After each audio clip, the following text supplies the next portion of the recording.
Fala, filhotes, vocês estão vivos? No vídeo agora nós vamos falar um pouquinho sobre atitude filosófica, sobre filosofia e ciência, sobre filosofia antiga, os pré-socráticos e alguns fragmentos desses filósofos. Bora lá? Então, conforme mencionamos, entre os antigos gregos,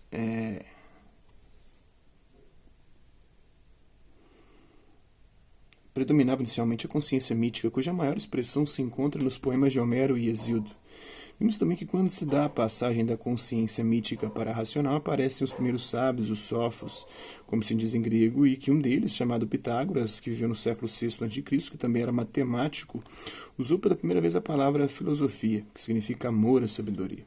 É bom observar que a própria etimologia mostra que a filosofia não é puro logos, pura razão. Ela é a procura amorosa da verdade. O trabalho filosófico é essencialmente teórico, mas isso não significa que a filosofia esteja à margem do mundo, nem que ela construa um corpo de doutrina, um saber acabado, com determinado conteúdo, ou que seja um conjunto de conhecimentos estabelecidos de uma vez por todas. Para Platão, a primeira virtude do filósofo é admirar-se. A admiração é a condição de onde deriva a capacidade de problematizar. O que marca a filosofia não como posse da verdade, mas como sua busca. Para Kant, filósofo alemão do século XVIII, não há filosofia que se possa aprender, só se pode aprender a filosofar. Isso significa que a filosofia é sobretudo uma atitude, um pensar permanente, é um conhecimento instituinte, no sentido de que questiona o saber instituído. Portanto, a teoria do filósofo não constitui um saber abstrato.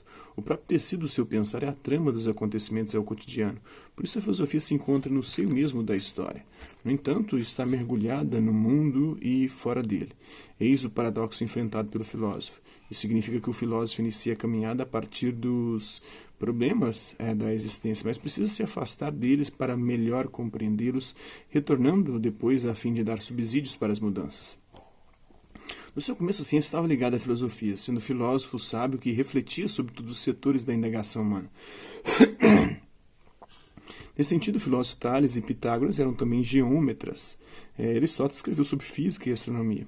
Ao longo do tempo, foi esvaziada do seu conteúdo pelo aparecimento das ciências particulares, tornadas independentes. Ainda mais que, no século XX, até as questões referentes ao homem passam a reivindicar o estatuto de cientificidade,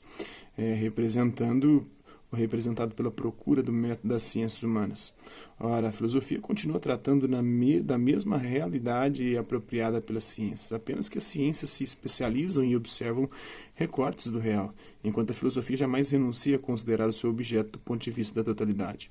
A visão da filosofia é de conjunto, ou seja, o problema tratado nunca é examinado de modo parcial, mas sempre sob a perspectiva de conjunto, relacionando cada aspecto com os outros do contexto em que se está ou em que está inserido. Se a ciência tende cada vez mais para a especialização, a filosofia, no sentido inverso, quer superar a fragmentação do real para que o homem seja resgatado da sua integridade e não sucumba à alienação do saber parcelado. Por isso a filosofia tem uma função de interdisciplinaridade, estabelecendo o elo entre as diversas formas do saber e do agir.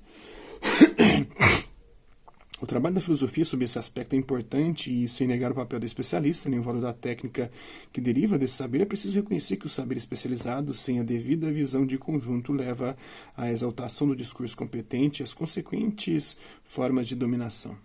A filosofia ainda se distingue da ciência pelo modo como aborda seu objeto. Em todos os setores do conhecimento e da ação, a filosofia está presente como reflexão crítica a respeito dos fundamentos desse conhecimento e desse agir. Então, por exemplo, se a física ou a química se denominam ciências e usam determinado método, não é da alçada do próprio físico ou do químico saber o que é ciência. O que distingue esse conhecimento de outros, o que é método, qual a sua validade e assim por diante. Eles também podem dedicar-se a esses assuntos, mas, quando fazem, passam a colocar questões filosóficas. O mesmo acontece com o psicólogo ao usar, por exemplo, o conceito de homem livre, indagar o que é a liberdade e fazer filosofia. O inimigo está à vista, define inimigo. Nunca mais coloca um filósofo como sentinela. Mudando o enfoque, e se a questão for o comércio ou a fábrica? A partir da análise das relações sociais resultantes da divisão do trabalho, podemos questionar sobre o conceito subjacente de homem que se encontra nas relações estabelecidas socialmente. Portanto, a filosofia não faz juízos de realidade como a ciência, mas juízos de valor, dizendo como as coisas deveriam ser, né? e não como as coisas são. A ciência busca descrever a realidade, enquanto a filosofia tenta dizer como a realidade deveria ou não ser. O filósofo parte da experiência vívida ou vivida do homem trabalhando na linha de montagem, repetindo sempre o mesmo gesto, e vai além dessa constatação. Não é apenas como é, mas também como deveria ser. Julga o valor da ação, sai em busca do significado dela. Filosofar é dar sentido à experiência.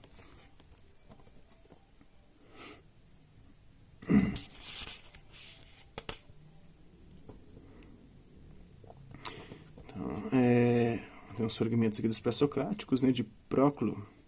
Pois bem, eu te direi, e tu recebe a palavra que ouviste, os únicos caminhos de inquérito que são a pensar. O primeiro, que é, e portanto, que não é não ser. De persuasão é caminho, pois a verdade acompanha. O outro, que não é, e portanto que é preciso não ser, este então eu te digo, é atalho de tudo incrível, pois nem conhecerias o que não é, pois não é exequível, nem o dirias. Trecho de Próclo, né? Tem um Disciplício aqui também. O mesmo é pensar em vista de que é pensamento, pois não sem o que é, no qual é revelado em palavra, acharás o pensar, pois nem era, ou é, ou será, outro fora do que é, pois moira, as divindades do destino, o encadeou o ser inteiro e imóvel. Então, pois, limite é extremo, bem terminado, é de todo lado, semelhante a volume de esfera bem redonda, é do centro equilibrado em tudo, pois ele nem algo maior nem algo menor é necessário ser aqui ou ali. Que não é, o que não pode ser, que não é, dos Titãs, a música dos Titãs, né? Ainda somos os mesmos e vivemos como os nossos pais, do Belchior. Regravado pela Elis Regina, né?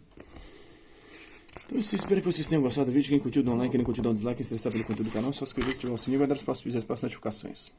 Hasta la vista, babies, e até a próxima.